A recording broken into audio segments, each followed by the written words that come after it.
Good morning, friends and foes. Good morning, multiverse. This is Back of the Cereal Box, the pop culture podcast that celebrates the fun of the Saturday mornings of our youth. I am your host, the prophet of pop culture, John Pica. You can call me Johnny. And this morning, we are finishing up our series of Kaiju Saturday Matinee movies with my all-time favorite Godzilla movie, Godzilla Final Wars. Woo! There's a lot to talk about this morning, and we're going to do that right after this from our friend D'Elle Memphis and the Murdering Crows.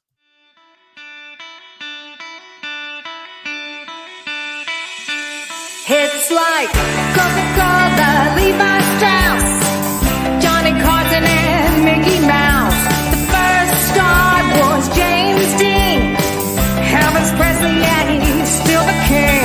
Some things are only imitatable. You can't beat an original. Oh, you can't beat an original.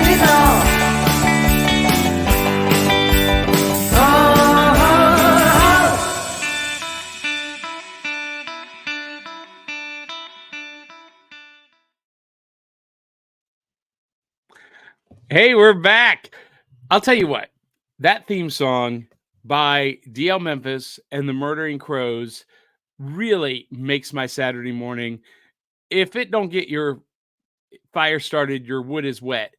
You can check out the Murdering Crows and their album Four Bad Crows, available at Amazon, iTunes, Google, anywhere you buy music. And the show is brought to you by our Cereal Box super friends, Cade Hawkins, Eli Cash, Cindy Kep, Sharice Collins, Dave Mattingly, and you too can have your name in lights at buymeacoffee.com/cerealboxpod. You can buy us 1, 2, 3 bowls of cereal. Heck, you can buy us the whole box to help us produce quality broadcast content. Can you dig that? I knew that you could.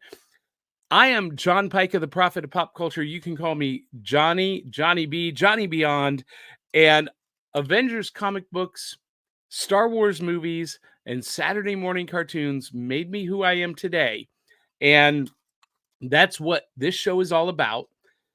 This morning, I've got a bowl of the very last of the Tres Leches Cinnamon Toast Crunch, because when I was a kid, Saturday mornings meant cartoons, comic books, kaiju movies, big bowls of cereal. And, we didn't have smartphones or tablets at the breakfast table on Saturday morning. So in between cartoons, comic books, kaiju, we were reading the back of that cereal box. That was our newspaper. That was our world.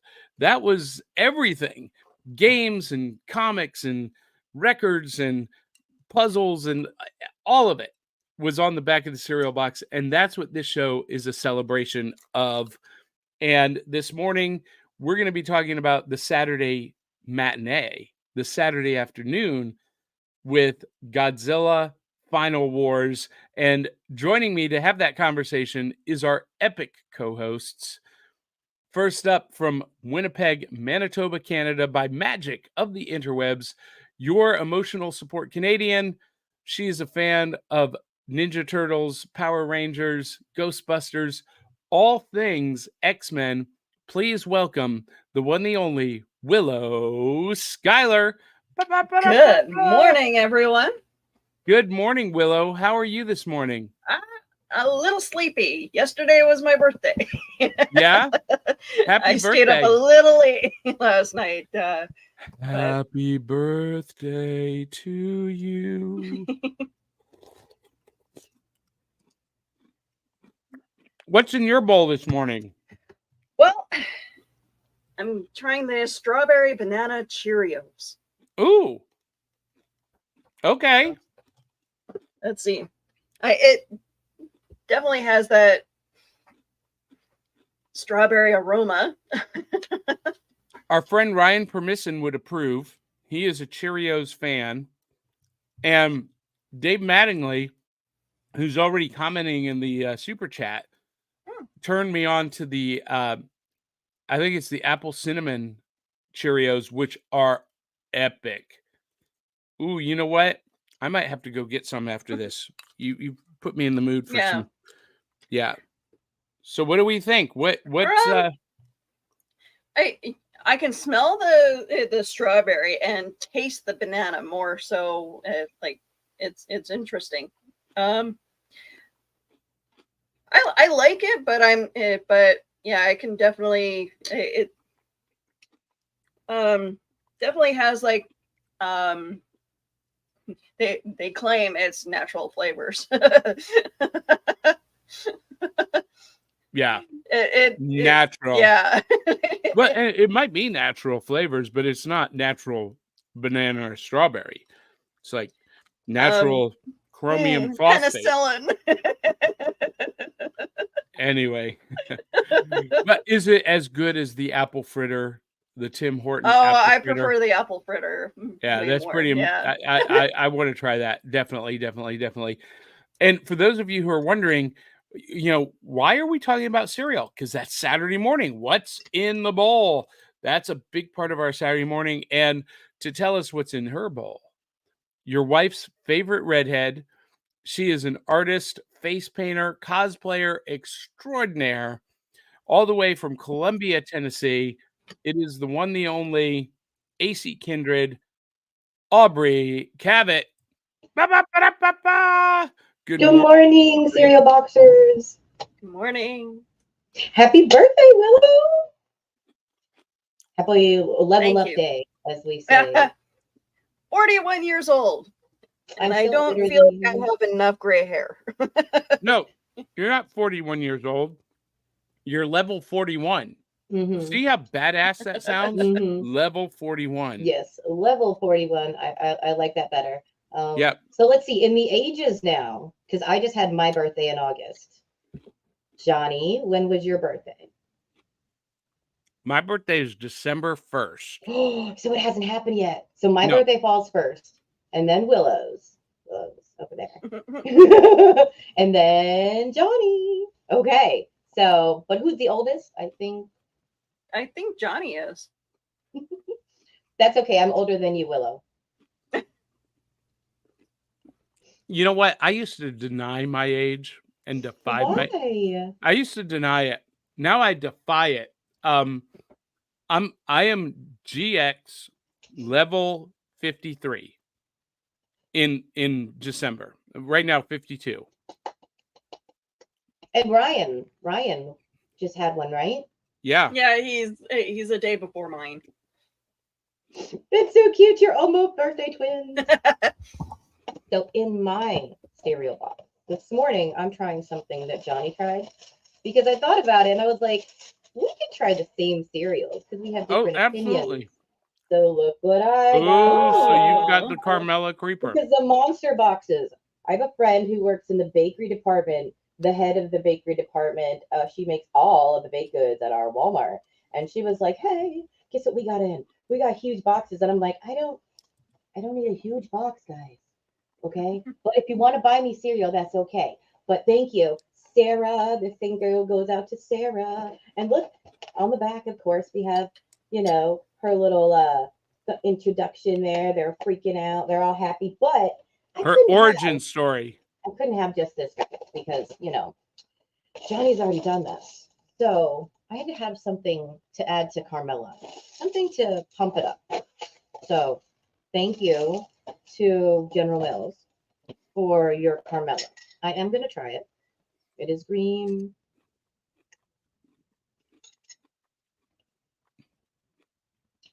Johnny, I agree. I just tried the cereal for those of you who are listening, and it doesn't taste like caramel. It doesn't taste like much of anything. It tastes. It had a very almost sour apple taste. It's very bland, but here I think I can solve that problem. Ooh. I think I can solve the problem also of nothing on the back of the cereal box. Come on, guys. Check it out. So wait. Let me zoom in on that. So we've got have fun with Dig'em. It's you know what? I've not had sugar snacks. Honey Smacks. Well, they call them honey smacks now. It used to be super sugar smacks, remember? Mm-hmm. And there's a game on the back, or just There some is. puzzles and There's activities. And it looks like you can go online also. I love this. So there is so much going on. Yeah, I I'm love gonna it. try to add some flavor to Carmella. Mm-hmm. So I'm gonna do the forbidden. I'm gonna mix cereals. Check this out, guys. Look at that. We got green, we got sweet, we got crunchy. I'm going to tell you, the Honey Smacks is coming to the rescue. She's taking a taste of the mix with the Honey Smacks and the Carmella Creeper. She's giving us a thumbs up. Look at the smile on. Yeah. Honey Smacks to the rescue. Yeah. That's what you do, guys. Yeah, you know, I love General Mills Cinnamon Toast Crunch. It's the best cereal ever made. But Together, the rest of they're their good. Yeah. The rest of the General Mills stuff is kind of bland, but They're both green. that is correct. But you know, Kellogg's is kind of like the most underrated cereal company because they've been around so long. We just kind of take them for granted, but they produce quality every single time. I wasn't wild about I wasn't wild about their Wendy's Frosty cereal because it didn't taste like a Frosty to me. It just tasted like chocolate cereal. But everything else, I still love Frosted Flakes. Just it's one of my top 5. Yeah. Yeah. Kellogg's for the win. Not a sponsor.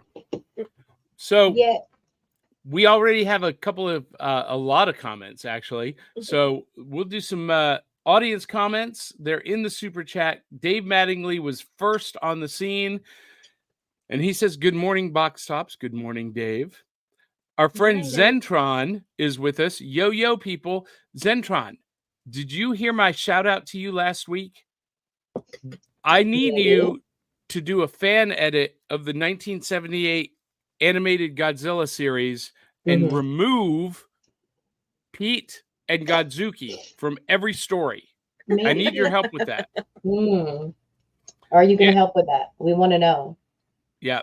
Andrew Milden says, "Morning, nerds." Good morning, Andrew. Morning, and Andrew. Zentron says, "And here we go.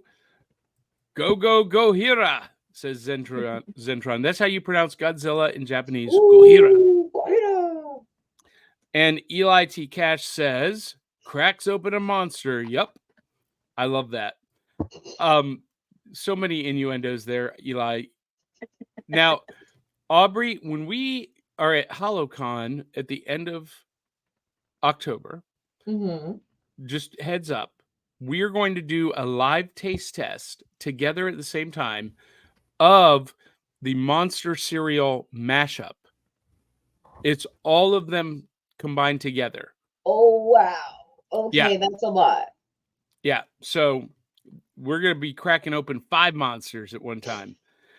My friend, my friend, actress and voiceover artist Jamie Hill is joining us. Morning, she says.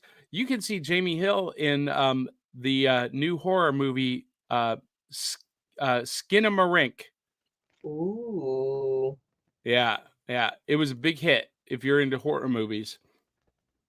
And Eli says, "Wood is wet." Yeah, you're so weird, Eli.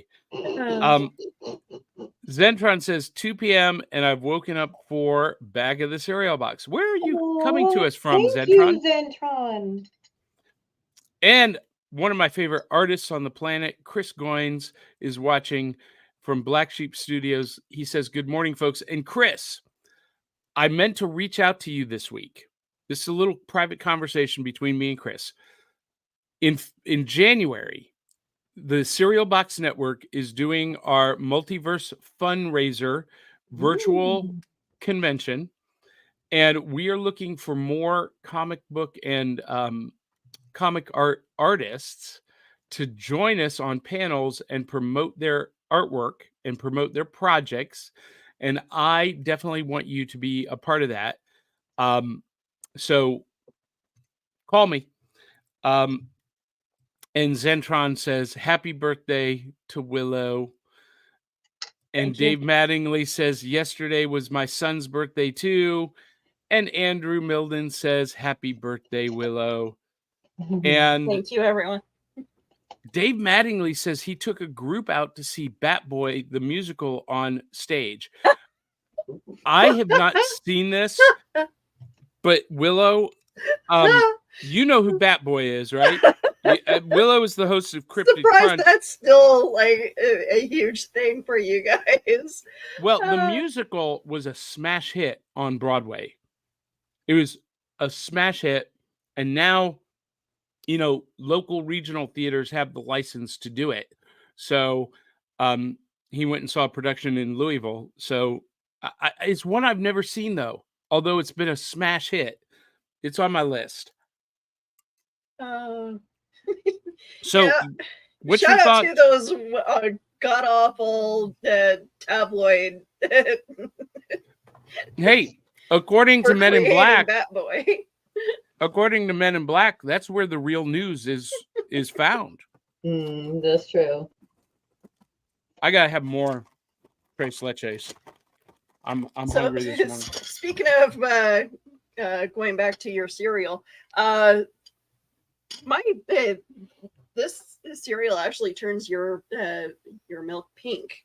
So Dave Mattingly does agree. Apple cinnamon Cheerios are the best. So I don't know that I've told this on air, but when we were at Imaginarium over the summer, Dave gave me a Ziploc bag full of the Apple cinnamon Cheerios. And I got hungry for a snack on the car ride home to Nashville. And I just opened that Ziploc bag and I tasted it. I was like, oh, that's really good.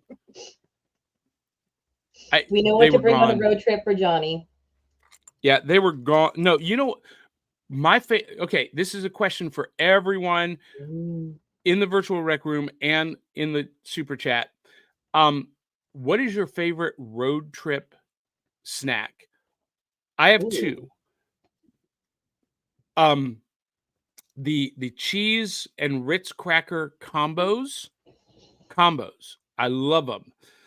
Or the now it's called Gonzo brand Red Twist cereal, or Red Twist licorice, not cereal, licorice. Love that. Oh my, that is my road trip. And listen, when you're going on a road trip, like we're going to, Aubrey, your snack bin should look like someone set a 10-year-old free with $10 at the grocery store. Or with $100. $100. 10-year-old with $100. That's a lot of money. Man, I'm having a brain cramp this morning. But he's right. The Apple Cinnamon Cheerios are amazing. Willow, you had a thought? Wait, I see something moving in the background. I kind of I love bringing granola bars with me because those are good for a quick snack and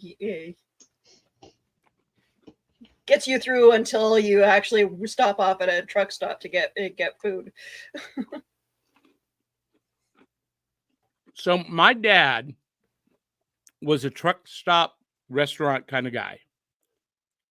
You know, the Howard Johnsons, the Pilot, Flying J, Denny's. That was like high living when I was a kid. I miss my after midnight breakfast runs with my husband. going to we have a place called Salisbury House, and we loved going to a place one of the truck stops at the corner of Deacon's Corner, and now that has turned into an A&W, and it's just not the same. No. Aubrey, what about you? What's your favorite road trip snack? Well, back in the day when I was younger, it was probably Bugles, Cheez-Its, Lay's potato chips, and always something sugary to drink. But now that I'm healthier, I try to find alternatives. So it's like Harvest Snaps. They're these Mm-hmm. peas that are crunchy. Mm-hmm. They're air fried. Oh my gosh, those are addictive. I can have one of the little mini bags and it's gone in like 30 minutes. And I'm like, oh, where'd it go? Mini cucumbers, because there are many gas stations, surprisingly, that will sell cucumbers and pickles as a good snack and a healthy alternative. Also, a lot of Dollar Generals that you can find near the gas stations have mini cucumbers for sale. And most gas stations have bananas and apples. So it might be kind of not as cool and slightly lame, but it still keeps up my energy. I don't have to pound a Monster Energy drink and some Lay's potato chips anymore, unless I really feel like I've been up way too late. It's 3 a.m. and I'm just down from the drag show. But usually, if it's a road trip, I want to stay alert. So the worst thing I do is coffee and donuts on the road. Coffee and donuts. Ooh, I love it. I love donuts. Oh my God, I love donuts so much. Last week, I hadn't had a donut in maybe 2-3 months, maybe longer, 6 months. Oh, And last week, I broke down and I had a Boston cream Long John donut stick. Oh. okay. So I'm doing a free advertising. I'm sorry ahead of time, Johnny, but there's a place in Nashville called Five Daughters Bakeries, and they have the most amazing donuts. We used to have one here in town, in Cronuts. Columbia, and the donuts are just, it made me tear up a little bit. I'm telling you guys, I'm a foodie, and that was so good. Yeah, so Willow, this donut company, Five Daughters Bakery, and there's another one called Parlor. They do what is called cronuts. Okay. And they're donuts made with croissant dough. Oh. Oh. So good. So good. Eli T. Cash says, Dr. Evil, natural. Speaking of your natural flavors, Willow. All natural flavors is a BS thing. Natural. And Eli T. Cash says, yeah, come on, man. What's in the bowl? Dave Mattingly says, I'm jealous that I don't have my own ba-ba-da-ba-da-ba theme song. You know what? Mattingly. Let's all welcome Dave Mattingly. I'm going to write that. You are going to get a theme song. And Eli T. Cash celebrated a birthday a couple of weeks ago and came out and celebrated with us at Beyond Smoke and Mirrors. I feel bad. Sometimes I miss saying happy birthday to people on Facebook or, well, any social media. So here's my happy birthday to everybody who's had a birthday this month. Well, am I the only one that gets frustrated that the Facebook notifications aren't consistent? I don't know sometimes that someone's had a birthday for like 2 days later. I'm like, nope, I didn't get any notification. Nobody gave me the memo on that. So anyway, and Dave Mattingly says on December 1st, Johnny's age deck gets a Joker. That's funny. That's funny. And Dave asks you, Aubrey, Carmela Crunch doesn't taste like Goth Girl? I'm disappointed. It does not taste like Goth Girl. I can actually honestly say that. Let's not go there. That's a late night after dark discussion. Gonna have to message D'Elle on that one. And Dave Mattingly says his favorite road trip snacks are pizzeria combos and Hostess cupcakes. Can we just have a conversation real quick about Hostess, ho-hos, and ding-dongs? They might be the absolute best cheap gas station pastry ever made. Okay, we're going to have that discussion I feel like sometimes they're a little stingy on the filling, though. I don't know. Same thing with Twinkies now. Like, when did Twinkies stop like filling a little them bit of cream? Yeah, so I'll be honest with you. I'm not a fan of Twinkies unless they're chocolate covered Twinkies. or deep fried Twinkies at the Ugh. state fair. Oh, you lost me there, Johnny. Wait, I've never tried one of those, to be honest, but it sounds. Oh my gosh. Listen, you go to the state fair. I don't know about up there, Willow, but here in the US, you go to the state fair, the county fair, everything can be deep fried. They have battered deep fried butter. He's Yeah. not wrong. And it's a really something. Battered deep fried Twinkies are great. Battered deep fried Oreos are a religious experience. Now, Oh, now, boy. now, do you have that experience in Canada, Willow? As far as fair food, yeah, no, I'm sure I don't look hard enough, but I always go to the mini donuts. Okay. Ooh, mini donuts. If someone says that there's crack in the mini donut thing, I believe you, because those things are addicting. So I'm a big fan of carnival fries, the French fries at the carnival. And every time I go to a fair or a carnival, I got to get an Italian sausage sandwich with the peppers and the onions and a big thing of the carnival fries, the carnival cut fries. But here's the funny thing: when you go to a state fair or a county fair, there's always two foods that you see like discarded after one or two bites. Do you guys know what I'm talking about? The corn dog and the funnel cake or elephant ear. Now, the corn dog, you're like, oh, let's get a corn dog. This is gonna be really good. And they throw it away. I love corn dogs. Well, listen, corn dogs can be really good when you make them the right way, but people have this nostalgic love for corn dogs and they forget that what they taste like. So you always see the discarded corn dogs with one or two bites on the ground. Mm-hmm. The other one is the elephant ears, the funnel cakes. And that has nothing to do with the taste because those are delicious. However, enormous. they're enormous They're so and big. and it doesn't matter what you put on them. Powdered sugar, strawberry syrup, chocolate, it doesn't matter. They're so rich that you one or two bites and you feel like you're getting bloated. I challenge anyone to eat an entire funnel cake in one sitting. Don't listen to Johnny. That advice is no. You know what?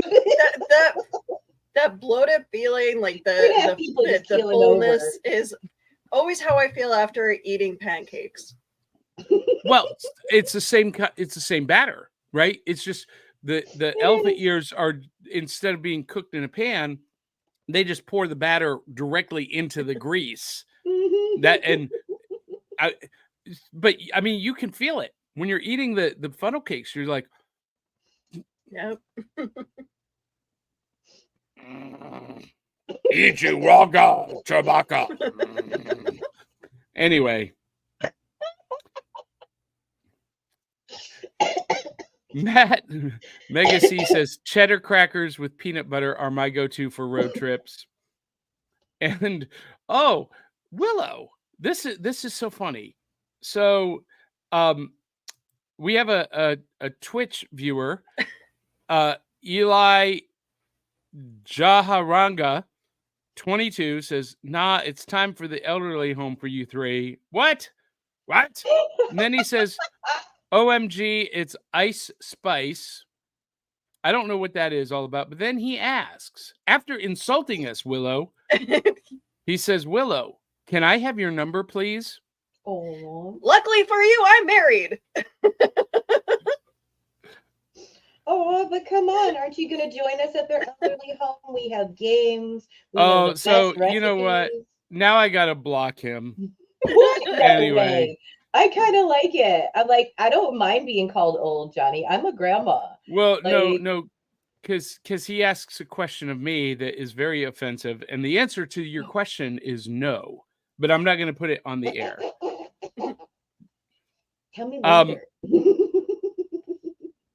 So Chris Goyne says Donut Country in Murfreesboro, Tennessee is awesome. I've not been there.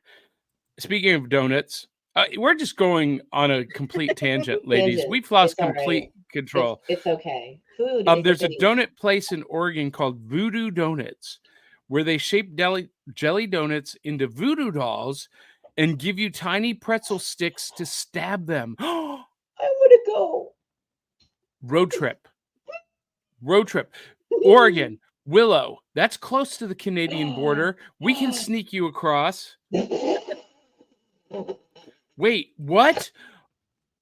Matt Megacy says my comic shop has a Parlor Donuts at one end of the block and a Voodoo at the other end of the block. Voodoo Donuts, Parlor and Voodoo Donuts at a comic book shop. What, Matt? That's a really cool place. Where is this promised land? Where we must go there. In theory, that sounds like a good idea, but also a bad idea because you don't want those sticky fingers touching the comic books. Well, and have you seen the size of some of the people who go into comic book shops? They probably don't need to be tempted by 2 donut shops on either end. I'm just saying. I'm just saying. Donuts too. I love donuts. I do. Listen, do not put a box of donuts in front of me because I will eat them. It's not that I want to, I have to.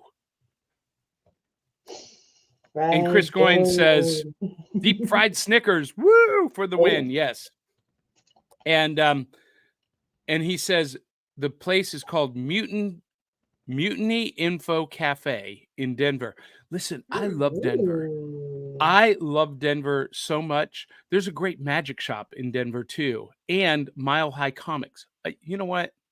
Dang it. I want to go to Denver now.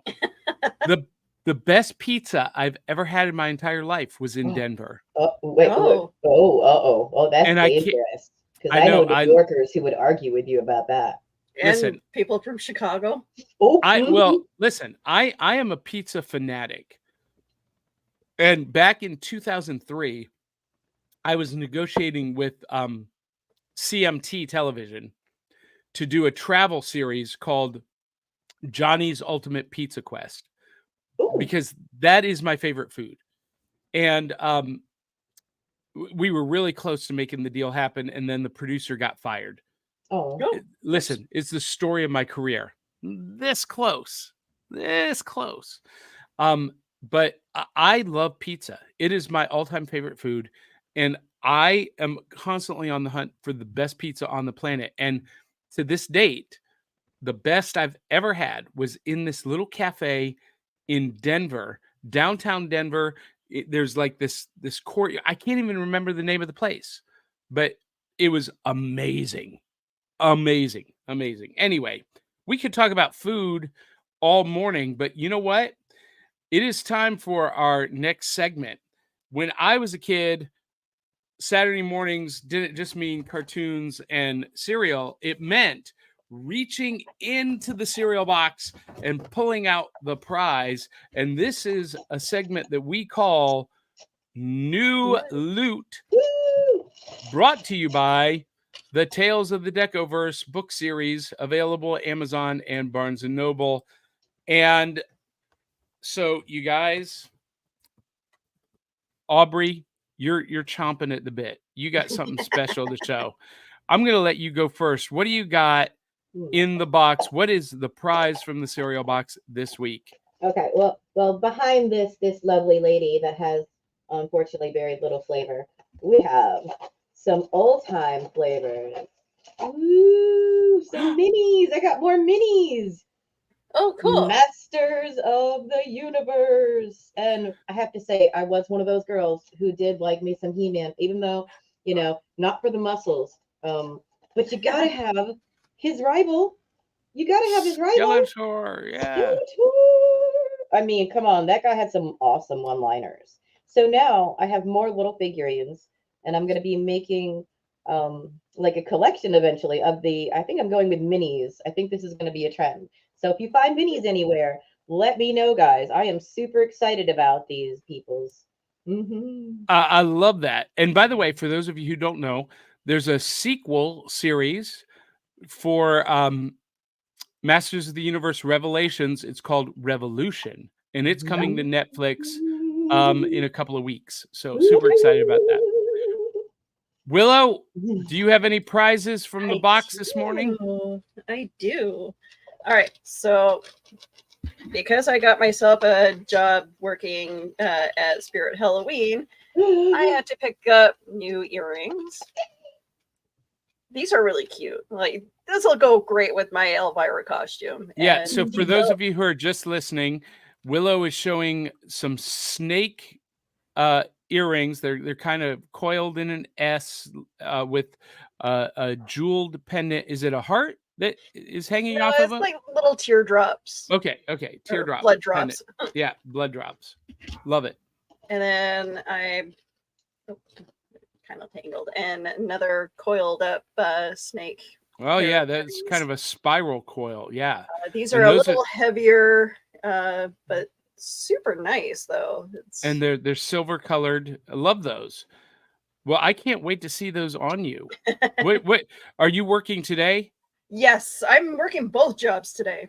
And what is the costume you're going to be wearing at Spirit today? I think I might stick with my Pugsley sweater. All right. It looks so good on you. I can dig that. I can dig it. Willow is making more fans at Spirit Halloween on a daily basis. I love it. So I'm super excited to show you guys what I got at the comic book shop this week. So this is 2 issues, facsimile issues, which means they are reprints, but they're exact reprints as they were initially printed in the 1980s.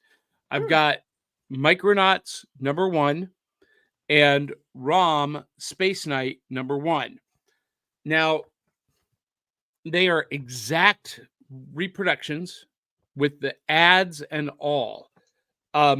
So for those of you who like look at this, look at the ad for the Star Wars toys. And is that Blammo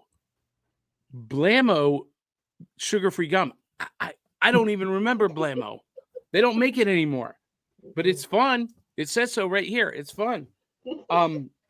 And it's funny how, I think George Bueller knew that you were going to bring out comic books. So he says good morning to us. Good morning, George.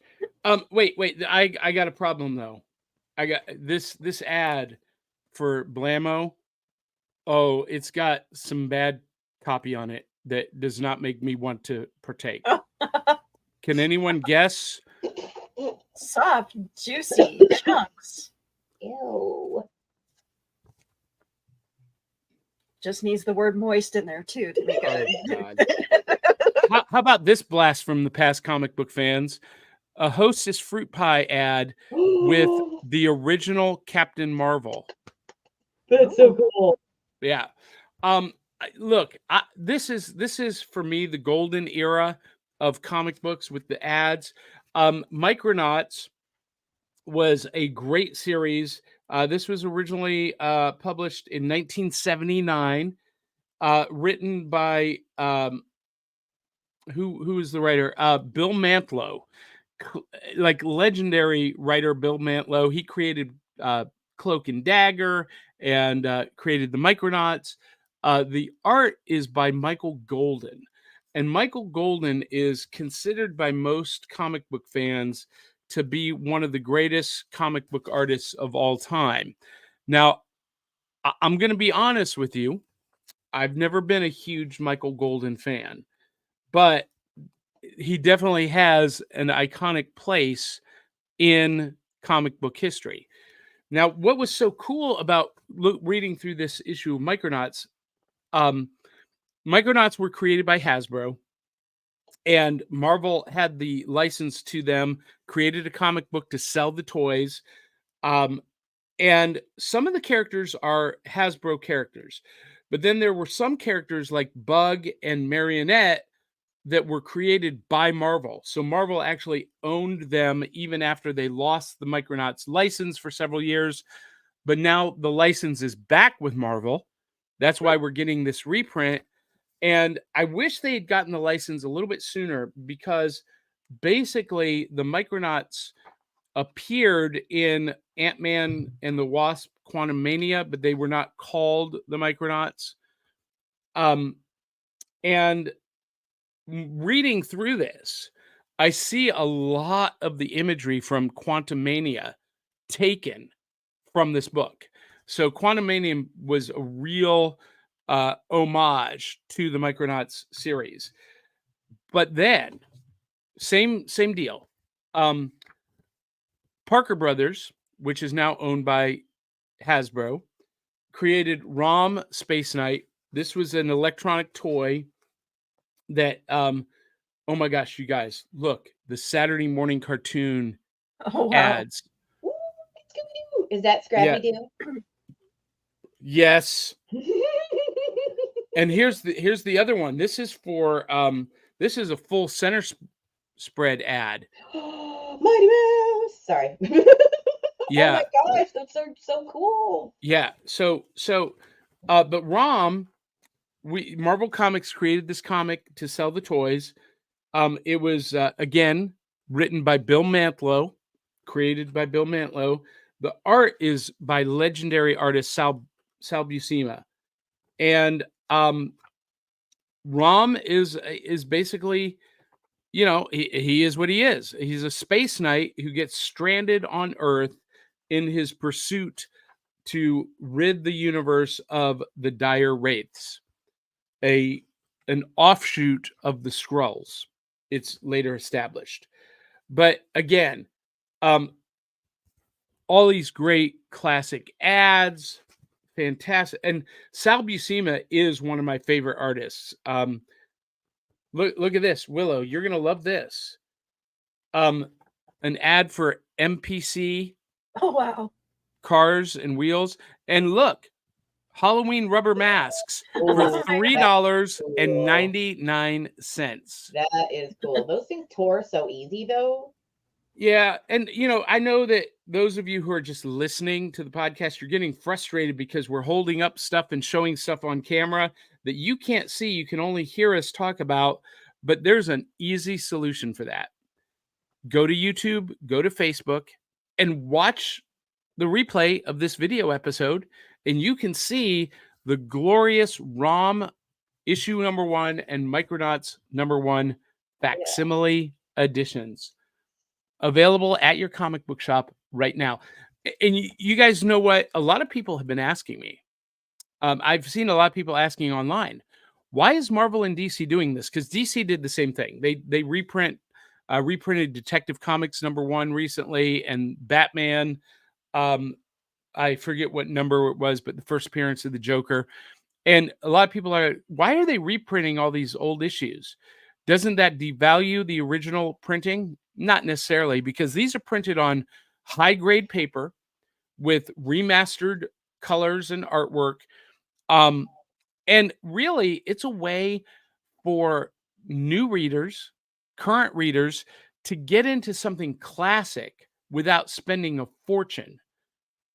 $4.99 for a classic book that is up to contemporary standards.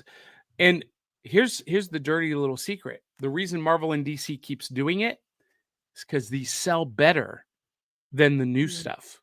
People love reliving the classic stories. That, and some of us may have had parents or grandparents that threw out their comic book stash. Exactly. Yes, there is that too. Like, we would like to have the things back eventually, and we never get them back. So we got to buy them ourselves, guys. We got to take that and. I'm still traumatized by that, by the way. So we have some more comments. Of course, George Bueller said, "Good morning, cereal boxers." And Chris Goins says, "Great books." Yeah, they were great. And Dave Mattingly says, "I really liked the Venom Space Knight soft reboot of ROM." I'll have to check that out. I'm not familiar with that, Dave. But George asked, "Johnny, did you see the foil covers for both of these?" Yes, I did. And I opted not to get the foil covers. And it's really a stupid reason. But if I'm going to embrace nostalgia and relive the memories of my childhood, I want it to be as close to the original version as possible. And the foil covers on these are gorgeous. But to me, it was a little bit, it took me out of the moment a little bit too much. So I opted just for the standard print copies. And by the way, these are going to go in frames. I've got a whole line of these facsimiles. Incredible Hulk 180, 181, several amazing Spider-Mans, Moon Knight #1, She-Hulk #1, the Savage She-Hulk #1. And they're all facsimiles, original story, originally as they appeared on the shelves, just reprinted with today's standards. And I love it. I love it. Oh, this is interesting. Dave Mattingly says the dark-skinned He-Man from the recent Masters of the Universe cartoon is based on my friend Demetrius Holt. What? Cool. I think I know Demetrius. We'll have to talk, see if it's the same guy. Chris Goyne says Scrappy Doo should burn in hell. You must have missed the episode. Alone. He must have missed the episode last week. We had a lengthy discussion about Scrappy Doo and Godzuki. Yeah, and it wasn't even on our Scooby-Doo episode either, which is hilarious. No. I'm never going to give this up, guys. I'm going to tell you, I love an underdog, and I like how Scrappy Doo is, and I'm a fan.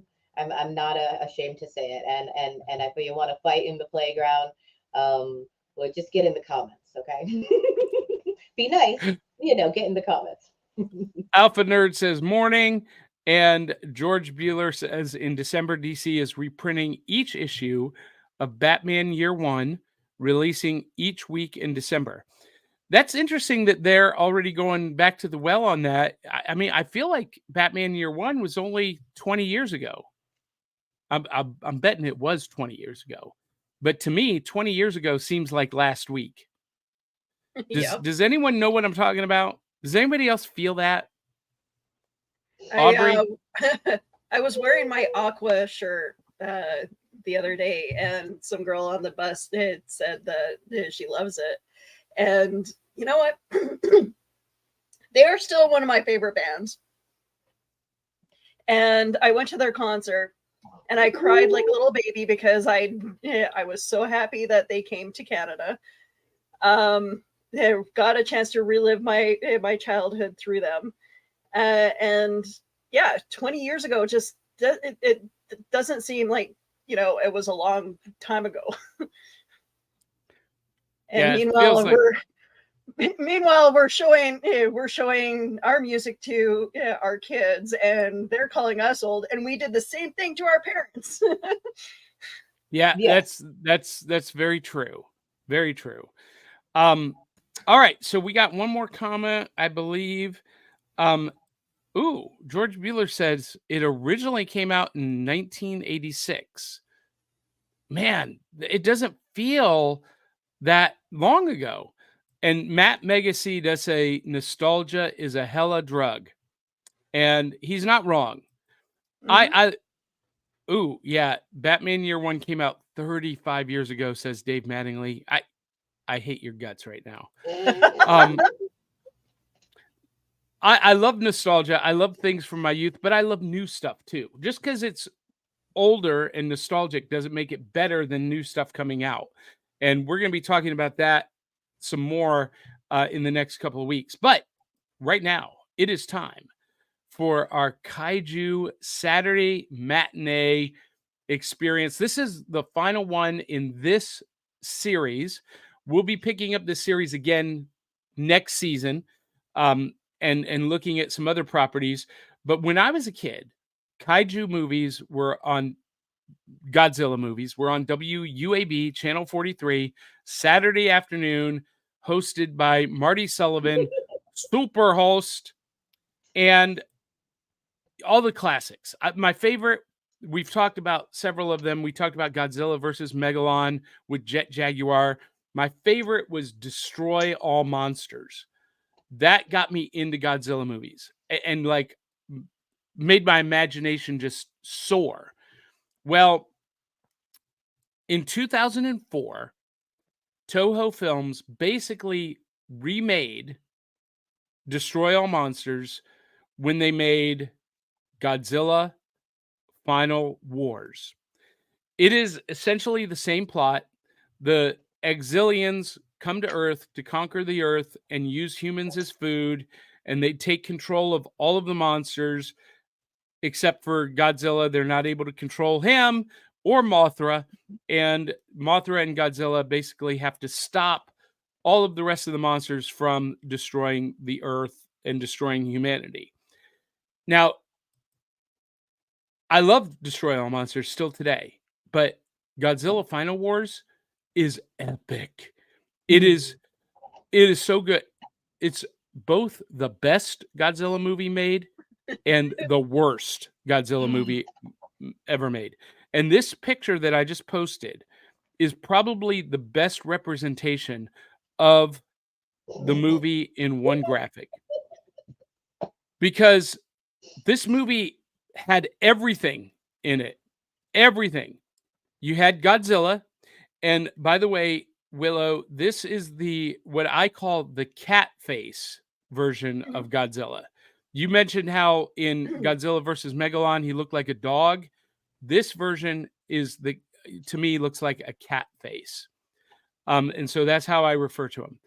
So you have Godzilla, but then you also have all of the other kaiju of the Godzilla universe. Here we have Gigan, and on the other side of Godzilla is the pupa form of King Ghidorah. This silver guy actually has 3 heads, and later on he is going to transform into King Ghidorah, the 3-headed dragon, kind of a la Pokemon. It's a Pokemon evolution. And Gigan is going to come back as Ultra Gigan. We had Rodan. We had the spider that I can never remember his name.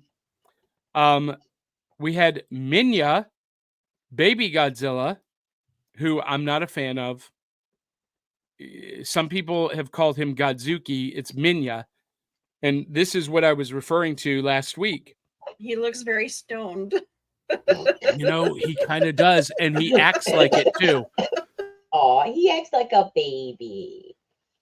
We had Anguirus, and then here again, King Caesar. Oh my gosh. And King Caesar in this movie showed off his epic kaiju soccer skills.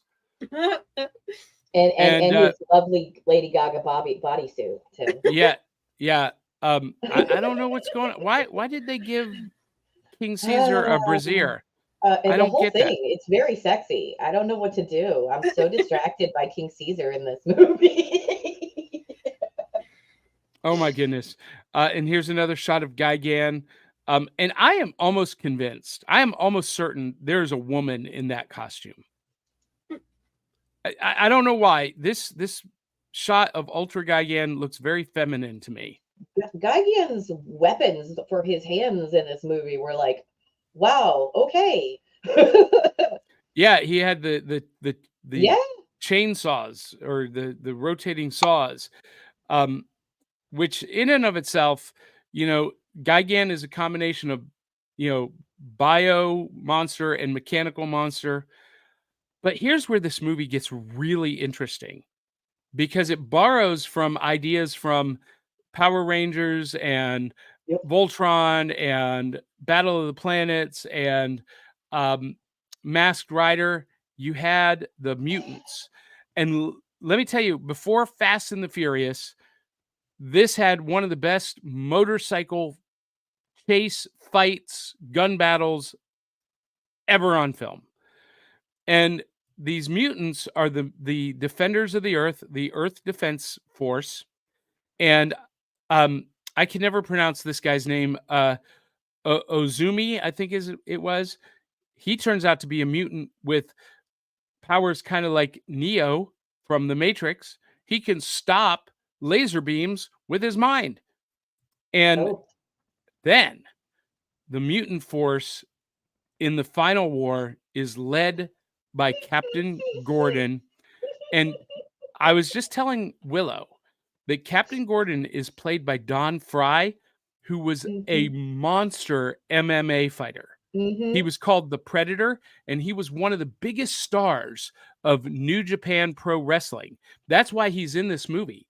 It was like putting Arnold Schwarzenegger or Sylvester Stallone Yep. in Pacific Rim, or one of the Godzilla or King Kong movies coming out here in the US. And no Godzilla movie that is like this is like an anthology movie. This is like, what they call a dump cake of movies, because here we also have the Mothra twins from Infant Island. We had Mothra, and I couldn't find an image that wasn't laced with malware of Mothra, but Mothra is in this. And here are the Oh my God, he's my favorite. X, the Zillion. And let's just appreciate that the Exilians were the villain in Destroy All Monsters as well.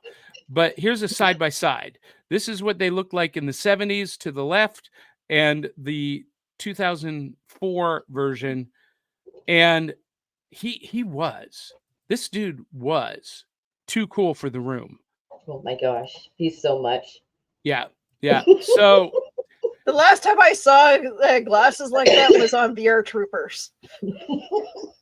Well, it is 2004, but can we appreciate that the makers of this movie, it really is a love letter to the entire Godzilla mythos. And at the time, this was the last Godzilla movie that Toho Studios was ever going to do. So it was fitting that they threw in everything into this movie. And that's what made it so great.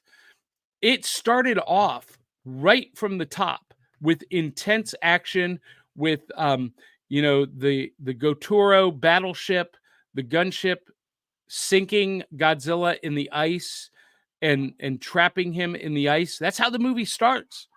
And then it jumps like 20 years forward or 10 years forward, I don't know how many years, to the Earth Defense Force and their training, and new monsters are right, and the Exilians show up, and it's bonkers. It is a downhill roller coaster ride from the moment go. There's never a slow moment in this movie, and there were times when I had to take a pause to take a breath, because this thing was just going, and that makes it the best Godzilla movie ever. However, you can tell that they were making this story up as they went. And you can tell that basically the writers got together in a room with their action figures. And they were like, whatever they decided to do with the action figures made it onto film.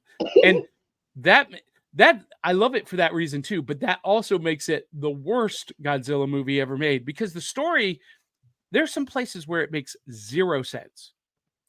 Like, I'll just say, when so they're in the Earth Defense Force bunker, and the kaiju have shown up in different places on the planet, but all of a sudden you go from a city that was attacked and moderately damaged to a complete apocalyptic wasteland. You remember they come out of the thing and there's nothing left. It's like the atomic bomb. And I'm like, when did that happen? I don't remember seeing that happen. And then, of course, in this movie, the Exilians control all of the monsters except for Godzilla, because Godzilla does not have the coveted M base.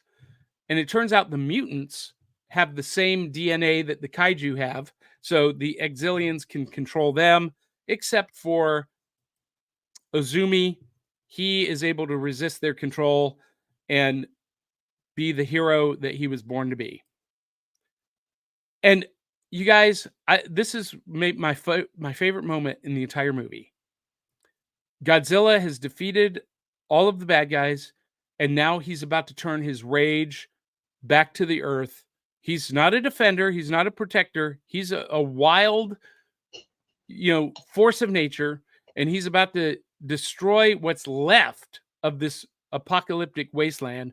and Captain Gordon comes out of the gunship, out of the Gotora, with just his samurai sword, ready to take on Godzilla with just a sword. That's bad to the bone. I feel like he would have stood a chance. I feel like he would have given it his all before he left. Now, Aubrey, you have a book full of notes. I broke Aubrey again. Okay. She's like, I can't even. So sometimes I like to do, in-depth research on the music or the studios, but Toho is kind of sensitive, and we already kind of got flagged once or twice.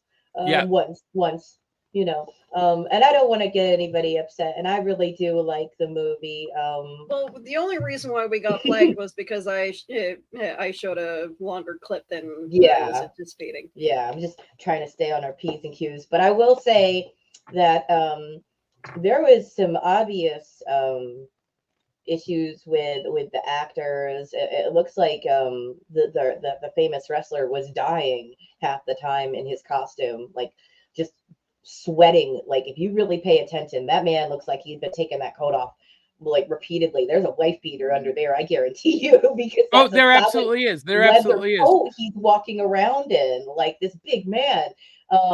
Right there's the wife beater. Yeah, black wife beater under the jacket. So warm, I guarantee you. They looked all warm in those black outfits. But so this guy right here, like, I want to see this. This is so one of those times when I want a live action to be turned into an anime. Like that character that he made, I want him in cartoon form, because I think they would be able to just, I don't know, just translate it in a way. I love anime, and the way that they could transform him just on screen by his actions alone. You don't even have to amp it up that much because he's a wrestler. Okay, but then take him aside. You've got this awesome character, right? That is like comes out of nowhere. He's the only one like this in all of these soldiers. But then you have the bad guy on the other side of the line. And guys, I don't know what to say except Joan Jett hair. Come on. Okay, no, not in that scene exactly. It gets spikier later on. Yeah. When he like fight activates his powers, yeah. His hair goes, and I'm like, what happened? And I'm like, wait, I've seen that hair somewhere. And I Googled Joan Jett.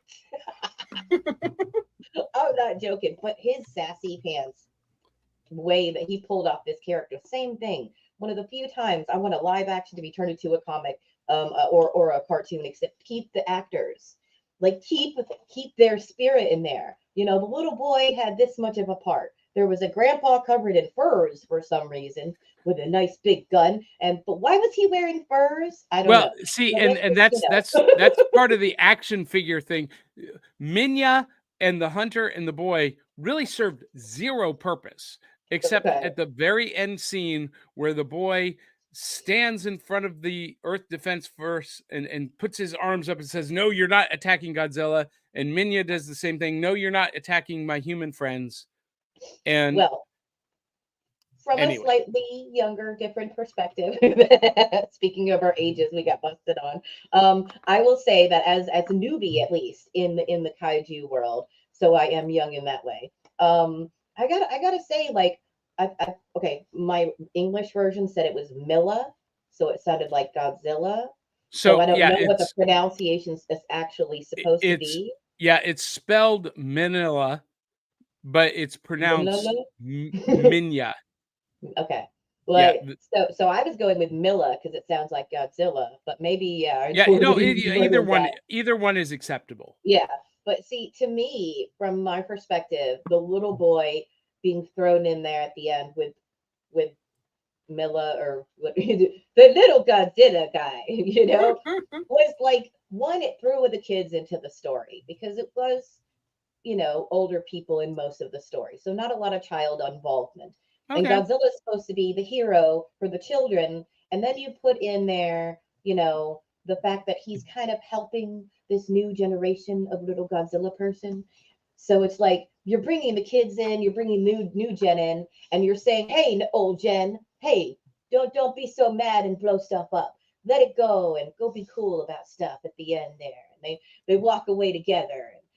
To me, I like that they brought in that kind of plastic creature almost with the little actor. I don't know if it was a child, but it was a small person at least, and that suit was very rubber and it looked really warm again.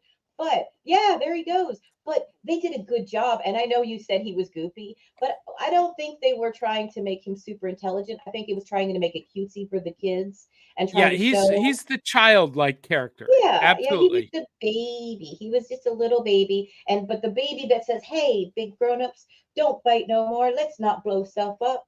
Let's go be together and they'll be together and we'll be away from them, but we won't blow stuff up no more." And I love the cutesy of that, but I also love the fact that you have a sassy pants bad guy that is throwing through this whole thing, throwing monsters. He's like, and he gets, okay, guys, this is the reason you should watch this movie. If you don't watch the movie for any other reason besides the kitty cat Godzilla, because I do agree with Johnny, he looks like a cat in the face. I was like, his face is all poop, poop, woo. You know, like anybody, right? You know, he's so adorable. He's so adorable.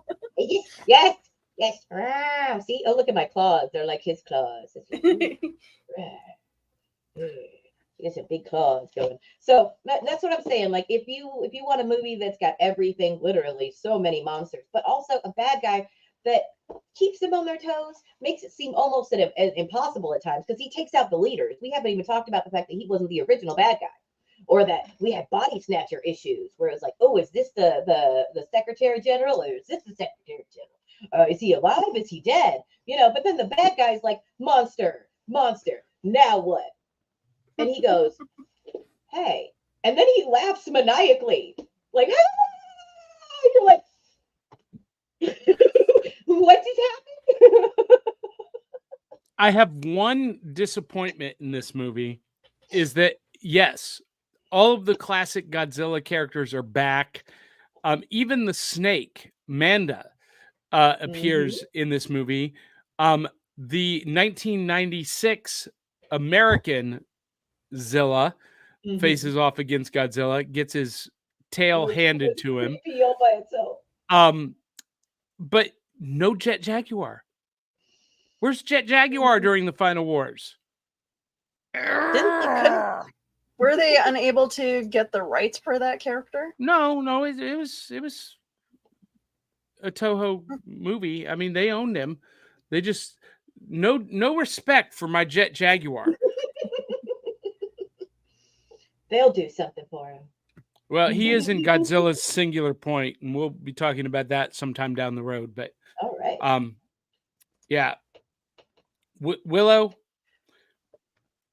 Okay, Godzilla so Final Wars, go. I had to watch like bits and pieces of it that I found online because I couldn't watch the full thing. Streaming services in Canada really suck, by the way. Oh no, I had to pay for it too. Oh, did you? I watched it on Tubi for free. Oh, okay. If you guys want to watch it, well, check out Tubi. So yeah, I went on my Roku to see if I can get it, and one of the things said that I could watch it for free, but then it wasn't working properly. So whatever. So yeah, I watched like bits and pieces of what I could find on YouTube and around the internet, and then I also watched some like the wiki videos that explains the whole story. Definitely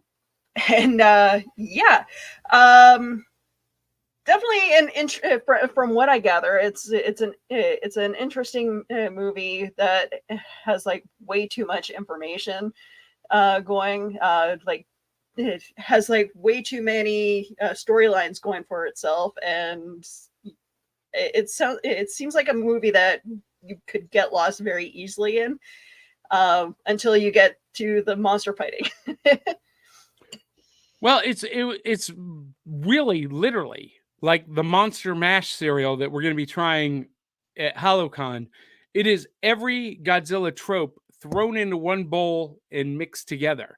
And one of the things I do like about this is that the human story is not separate from the kaiju conflict. There's one moment, Willow, where the Ozumi is fighting X, and he's sitting on top of X, pounding his face, and in the background you see the monitor of Godzilla on top of Gigan doing the same thing. And so everything that happens in this movie happens with the human characters, involved, and very, so they're not really separate story. They're happening concurrently. And but it's a big bowl of kaiju. Like if they like the storyline of the mutants versus other humans, that I love that storyline, and then I love the kaiju stuff as well. Audrey, you were saying that you wish to have this character as an anime character. Didn't we have that in Sergeant Slaughter? I think he would be better than Sergeant Slaughter. Now, I downloaded a photo and it didn't get loaded, probably because it wasn't in the right format. There are a couple of things in this movie that I'm like, made me a little bit uncomfortable. Okay, what? The Nazi fetish imagery. So, Captain Gordon has a very Russian look to him, right? But there is the dress uniforms for the Earth Defense Force, and you can just see it on one character. It's kind of unbuckled and undone, and Azumi wears a black uniform with the long trench coat and the belt and a red armband. Yes. And it's very, very reminiscent of Nazi Hugo Boss uniforms. It really is. And that it's okay because it was Hugo Boss who created that outfit, right? Sorry. I mean, yep. I know. See, that's exactly how I feel about the whole Hugo Boss and Chanel thing. That's what they say.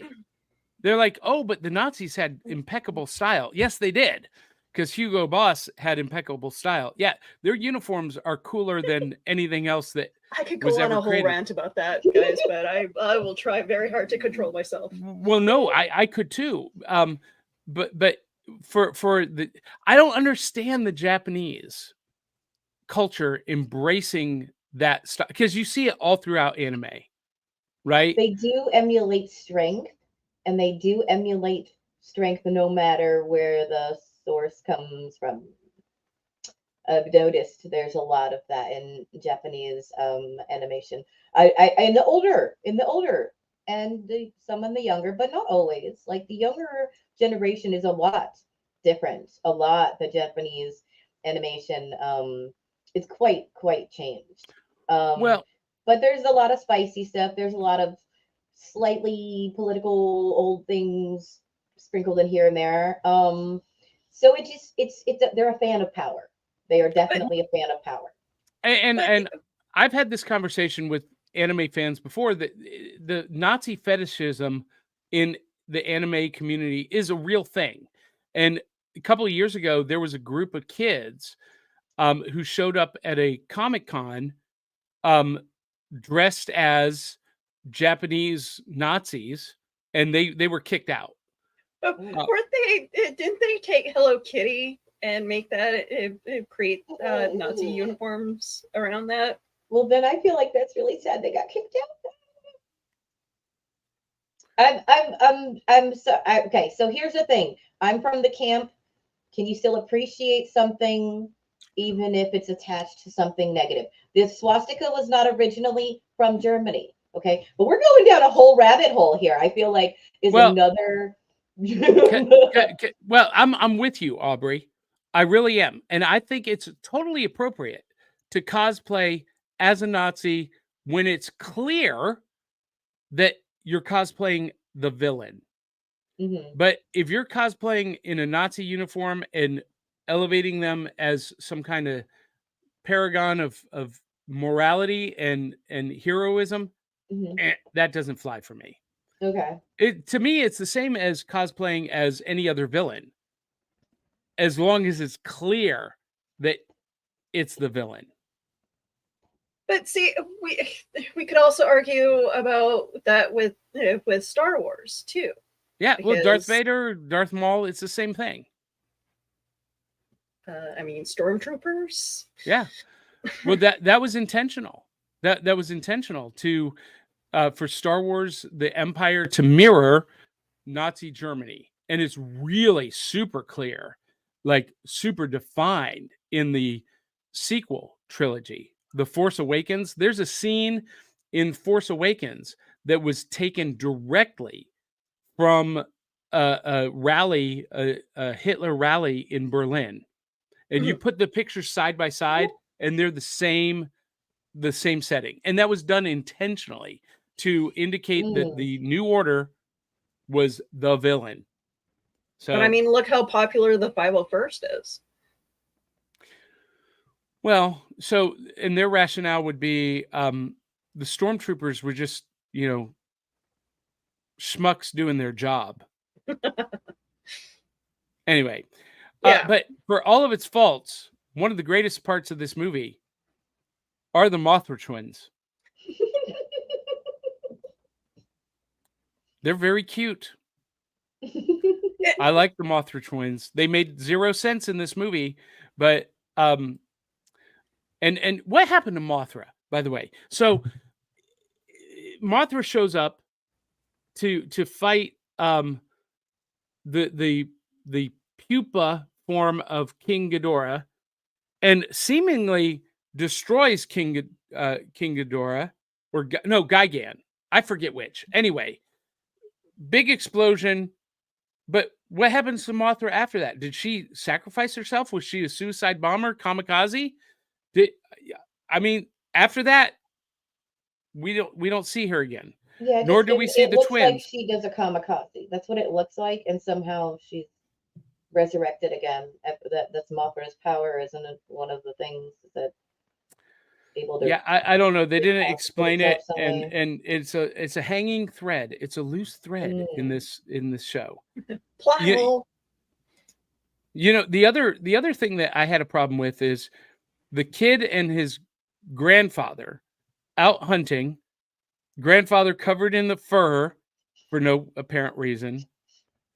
They find Minya, and they just automatically assume Minya's their friend and buddy, and they load him up on the back of the truck and take off driving around Japan.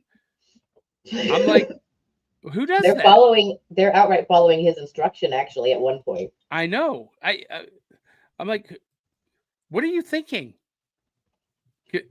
And how is it that their truck with Minya in the back can just drive right into the epicenter of ground zero of this kaiju battle? No problem. They just drive right up. Hey, we're here. Where's the potluck? So one thing I will mention that I thought was really cool is it mentions that 12,000 years ago Gigan came to Earth and Mothra, caused destruction, and Mothra fought and won. Supposedly the mutants have Gigan's blood. Yeah. And that there's like the reason why the bad guy X and our main guy Ozami. Yeah. Yes. That they called him Kaisers. That's another thing. Kaisers, yes. They That's said that they were the German thing. most possible, in another German thing, exactly. But they said they were the most evolved versions of these mutants with this blood. And he looks, guys, he breaks the fourth wall. Bad guy, like the last chapter in the Godzilla saga. He says it. He says it. He looks right at the camera. So, I mean, breaks the fourth wall. I love the bad guy. I think he is just reserved and obedient and doing his job in the beginning. And then he turns into a cackling maniac who's just like, monster, have fun over here. I love his energy. Like the actor, I mean, you put a little eyeliner on this guy and like some pointed bangs, and he's all sassy pants. He was an 80s rock star all the way. My favorite moment in this whole movie is when he sends Hedorah and Ibora, the kind of blob monster and the crab monster together, and Ibora accidentally skewers Hedorah and kills him, and he's like, what just happened? They didn't even get to fight Godzilla. They took each other out. That was hysterical. I love it. Oh, so it's comedy, action, no. Oh, I was going to say no romance, but actually, at the end, there's some saucy, sassy pants with some little group ups here. So group one, group two. I'm not going to mention. I don't want to spoil everything. Well, Captain Gordon goes off with the scientist, and Izumi has a little blossoming love affair. Here's the one thing. Izumi's with the scientist, and the general is with the lady from the TV. No. So Izumi, the lady from television is right. Oh, no, you're right. You're absolutely right. So for whatever reason, the girl behind Izumi here in the red leather, she's the scientist in red leather. She starts out as all white, and then she gets a black outfit, and then it's red leather, and you're like, what? And the television, I want her stylist. the news reporter, she ends up wearing a white lab coat, and you're right. Captain Gordon, is super happy to see that she's still alive. Super happy.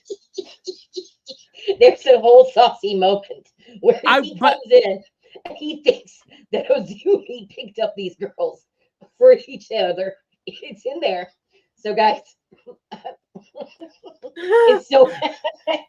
Look, I was going to try not to laugh about it, but yes, he walks in. This wrestler walks in, and he sees these Asian women, and he sees his buddy, and he's like, a whole moment. Can we appreciate too that Captain Gordon's lines were in English, but everyone in the movie can understand him, and he can understand everyone speaking Japanese. That's kind of cool. It's a little bit Star Wars-esque. Okay. And can we mention there's a pimp and a cussing cop in this movie also? Oh my gosh. I wanted so much more from the pimp.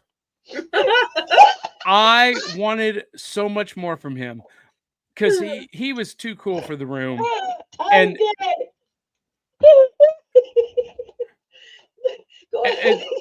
he's there, and you feel like something is cool going to happen, and then the end of the world happens for him. I feel like this movie should have been like in parts, shouldn't it? Like there seems to be like so much happening with this movie that monster mashup. Maybe it should have been a series instead of just a 2-hour movie. Well, it could have been. Any one of these plot threads could have gone off in their own movie. You could have an entire movie just about the Earth Defense Force because they were like the Power Rangers. And there's a scene where they are fighting hand-to-hand combat. One of the Ibora, the giant crab kaiju, and they're leaping through the air and flying, and it was so cool. It was epic. Okay, so there is one more reference to Power Rangers in the movie. Scud and Skull. I forgot their name. I'm saying it wrong. I know I'm saying it wrong. They're in there, but they're not the same actors. There is a whole thing. Like there's a chubby guy in like a hoodie kind of and a t-shirt, And then there's like a guy with a leather jacket and spikes and like the big mohawk. And I'm like, they just and they're stumbling and they're bumbling and they're going to pick up their buddy and they get squished by a kaiju. I missed that. I'm gonna have to go back and look for that. See, I've seen this movie maybe 5 or 6 times. Oh. And every time I watch it, I see something that I didn't see before. So there's these little nuggets that you just that's why I love it. I love it. And golly, we're way over time, but this has been a great discussion. We got some comments from the audience. So for everyone who didn't know, Matt Mega C says there is a Godzilla channel on Pluto, which is on your Roku. It's Godzilla 24/7. So it's free. Pluto, check it out. And Zentron reminds me that Kumamga is the spider's name. That's a hard name to say. Kumamga. And Dave Mattingly says about King Caesar and the bra that maybe it's Queen Caesar. All hail. You know, I did love that King Caesar had, like, he broke out some samurai soccer moves when he kicked Anguirus, who was rolled up in a ball, and it was, that whole scene was great. And by the way, did you know that it was a 3-way tag team against Godzilla, Rodan, Anguirus, and King Caesar, and Godzilla takes them all out, but he doesn't kill them. Those are the only 3 characters that Godzilla does not kill. He leaves them piled up unconscious. Do we know why? I know why. Do you know why? Because they were his friends. Rodan, Anguirus, and King Caesar are classic Godzilla allies. And Godzilla knew they were being mind controlled. So he knocked them out, but he didn't kill them. Where's Gamera? I was waiting for Gamera. Well, Gamera is a different universe. Yeah. There needs to be a Godzilla versus Gamera movie, but we'll see. Anyway, Dave Mattingly says, Johnny, the Stand Against Evil series has a great kaiju episode, including some knockoff Mothra twins whose dialogue doesn't sync. If you've never seen Stand Against Evil, OMG. It is one of the funniest shows ever made. It's on Roku or on Hulu. You absolutely must watch it. Stand Against Evil, hysterical. And Matt Mega C says one of the gang members in Big Trouble in Little China had those glasses. Love that movie. Facebook user says it may be evocative of Nazis, but I took it as fetish wear. Yeah, that's what I'm saying. It felt a little bit like there was a lot of leather in the, so yeah. I mean, that's why I'm wearing it this morning.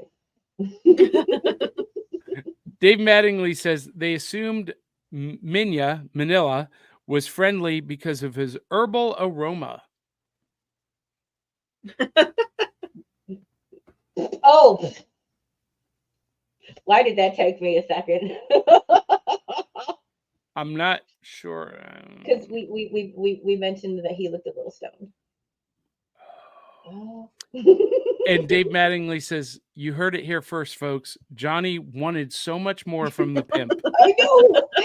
He killed me. I almost died on camera because of Johnny, because you hear him say things on purpose and make you laugh. So for the record, when I turn bright red, it's not my fault. It's wait, that way. It's his fault. There we go. There is no script here, folks. We are flying through the air with no safety net. All from the computer. Dave Mattingly says King Caesar enjoys a little drag on the weekends. Ooh, right? Some spicy. And Zentron says, FYI, soccer equals association. I'm not sure what that means, Zentron. King Caesar showing his samurai soccer skills equals association. Association to what? Dun dun dun. There Sakura was great Association? I action. don't know. There was great action in this movie. I will say that. I didn't Yeah. mention that, but the action was worthy of watching, and less buildings crumbling, focus more actual physical action, and I like that. Non-stop Mm-hmm. action in this movie. And Matt Megacy says it was fun. I have to go to work now. Thanks, guys. And Bye. well, speaking of having to go to work, I'm sure Willow, you need to jump out. Yeah, well, I Yeah. work at noon, so I'm I need to actually get ready. running late myself. I was supposed to be at Hidden Bee Farm doing face painting, so I gotta skedaddle too. Okay, so let's call it a day.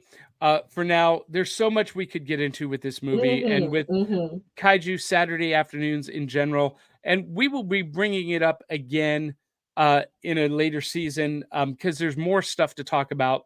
We're going to take a break next week, so no episode on the 7th. I'm going to be at a family reunion in Kentucky, but when we come back in 2 weeks, we are going to be looking at, we're going to call it the top 10 animated movies of maybe our youth or maybe today. So you in our listening lounge in the audience, we want to have your feedback on what you think the top 10 best animated movies of all time are.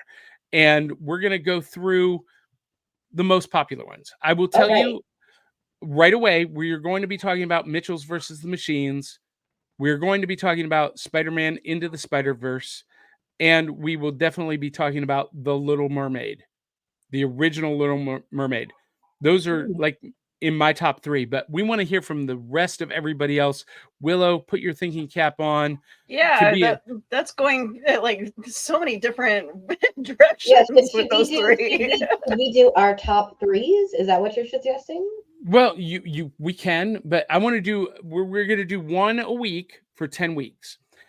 So it could be a superhero movie. It can be like Batman, the animated series, Mask of the Phantasm.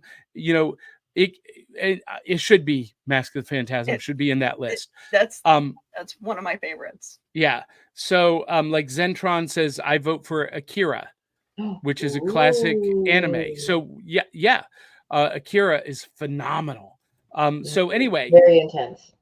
Let us know either in the comments here what you vote for, or go to our Facebook group, the Saturday Morning Rec Room, and give us your suggestions for what you think the top 10 best Saturday matinee animated movies are, and we will take a deep dive. So everyone, make sure you follow and support Willow at Willow Skylar everywhere online. Tomorrow night, Cryptid Crunch. You guys are talking about the lost colony of Roanoke, which in the U.S., Willow, we learn a lot about it in history. It's like a whole chapter in our history books. But you being in Canada, this was a new one for you. It's not something that I was privy to. Seems like it's an interesting story. Some paranormal thing happened according to lore. So I'm interested. I have a guest that wants to join us for the show. So excellent. Tune in. Well, Willow wants to know, what's the deal with the lost colony of Roanoke tomorrow night on Cryptid Crunch? And Aubrey, follow her at Dawning Eve K on Instagram. She's a phenomenal face painter. Today, she's going to be, what's the name of the store? Hidden Bee Farm in Columbia, Tennessee. So go check her out, get your face painted. And follow me at johnnybeyond.com. And of course, make sure that you are following our show at backofthecerealbox.fun. You can also check out the other shows in the network there. And October 14th is the final show of the season of Beyond Smoke and Mirrors, Haunted. Woohoo! This is completely different from the last 6 shows, completely different material. And the Palace Theater that we do the show is a famously haunted theater. Ooh. Get your I tickets need to at hear stories of johnnybeyond.com. this theater. Mm-hmm. I have one from last show, but we don't have time to share it right now. For everyone watching or listening, wherever you are consuming this show, give us a share, a like, post a comment, give us a good review. If you're watching on whatever platform you're watching, make sure you subscribe, click the notification bell so that you never miss an episode. And if you like the show, you can definitely contribute at buymeacoffee.com/cerealboxpod. Show us your appreciation with a digital tip in the tip jar. $1, $2, or what we call a bowl of cereal, 2 bowls of cereal. Surely this show is worth $2 a month to you. Anyway, with that, we are going to say farewell. Bonjour, auf Wiedersehen, bonjour. And love you, mean it. Until the next time, we will catch you on the back of the cereal box. Have a good night.